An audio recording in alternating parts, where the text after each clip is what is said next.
Hello everyone. Welcome to the first lecture of IST 868, Introduction to Visual Analytics.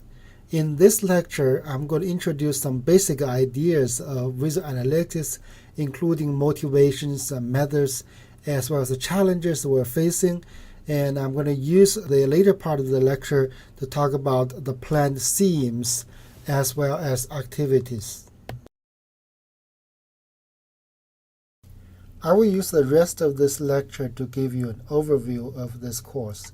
I'll start with some discussions on the philosophy of visual analytics and talk about the motivation of this whole field.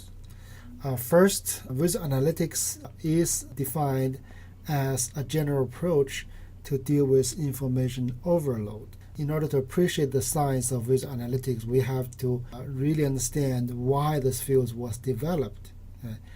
Information overload defined as the fact that our ability to collect data is far more effective and far more powerful than our ability to analyze and understand data. Take the intelligence community as an example. As we know that the U.S. government have invested so much resource and energy to the homeland security and intelligence collection, such that we have probably one of the world's most powerful mechanism for intelligence gathering. However, as the Washington Post reported, that despite the huge investment, our ability to respond to national or international threat to our security has not been approved as we expected. So in the next slides, I'm going to show you an introduction video that presents a case of the intelligence community. So NSA was collecting this information because information equals power in a bureaucracy. And there was a compulsive need to collect it and to hoard it and to hold on to it, even though it was not always of value to the people that they were trying to serve in the community, in the intelligence community.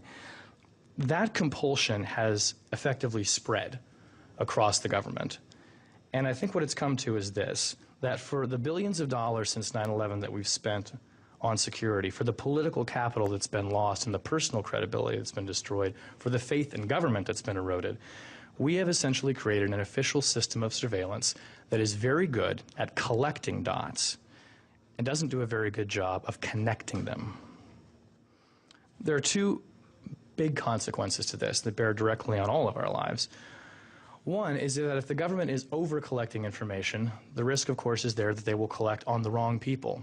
In fact, we have seen evidence of this. In January of 2009, it was revealed that in the course of trying to monitor the emails of certain foreign targets, the NSA inadvertently swept up thousands of innocent Americans' emails.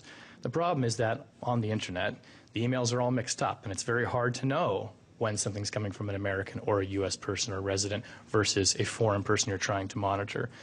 And actually, the system is so good at collecting and so bad at spotting these kinds of errors that officials at NSA didn't even know they'd collected on Americans until weeks after they'd done it. They actually had to go back and audit it retroactively. That's how fast these systems are collecting.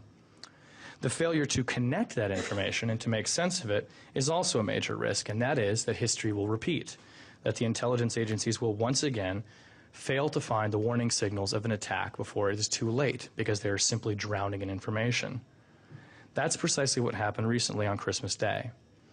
As I'm sure you all are familiar, on December 25th, a young Nigerian man named Umar Farouk Abdul-Muttalib boarded a Northwest Airlines flight from Amsterdam to Detroit with an with a bomb strapped to his underwear.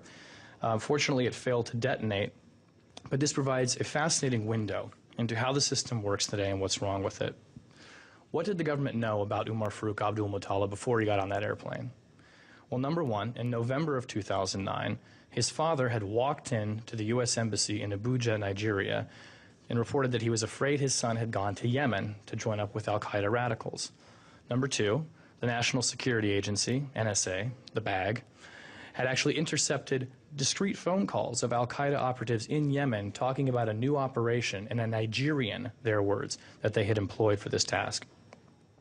The third piece, after Abdul Muttalib's father went into the embassy, staff there actually sent the younger Abdul Muttalib's name back to Washington to be deposited in a master database of known or suspected terrorists, where it sat unnoticed until he got on that plane. No one had fused these three pieces of information, these critical pieces. And I'm not suggesting that had they done it, they would have instantly known who this guy was, but it would have certainly given them cause to look deeper into this developing plot. Effectively, right now, the agencies and the agents who are responsible for doing that task are drowning in information. At the National Counterterrorism Center outside of Washington, which is where all these streams of information converge on a daily basis and people are supposed to spot the next airline bomber, there are actually between 4,000 and 8,000 individual names coming in every single day into their databases of people that they're supposed to follow up on. That master database into which Abdul Muttalib's name went after the November visit by his father, today contains 500,000 names or aliases of known or suspected terrorists. Even the people who work on those databases will tell you that there are not 500,000 terrorists in the world actively plotting against the United States. The data is prone to error. There are duplicates. Sometimes I think information is just deposited there and it's never seen again.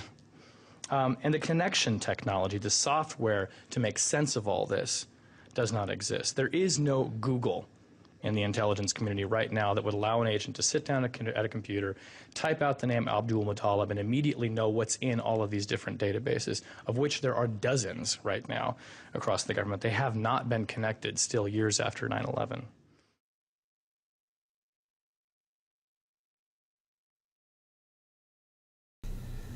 Well, information overload is really not a new problem. As we know that a famous scientist, Vannevar Bush, actually defined this problem back in the early 1940s and 1950s.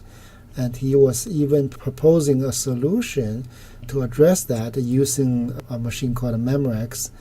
Due to his contribution to define this information overload problem, as well as his proposed solution, Vannevar Bush was considered as the father of the information revolution generated by the modern internet and computers. The current stage of understanding of information overload has been more fully addressed in the field of information science. So next, I would like to explain the nature of intelligence, the nature of information problem, information overload problem in the context of information science. In information science, we believe that there's a fundamental difference between three things: data, information, and knowledge. Data are the raw fact we collect, we sense, and we store. On the other side, the data are not information until they answer certain questions. And those questions will generate certain meaning in a task environment and help us to more fully understand what's going on, the structures and processes. And this kind of process will likely to be accumulated so that a human will be able to use more systematic knowledge for decision making. So in this pyramid model, we recognize that there's a progression of intelligence from data to information to knowledge and towards wisdom.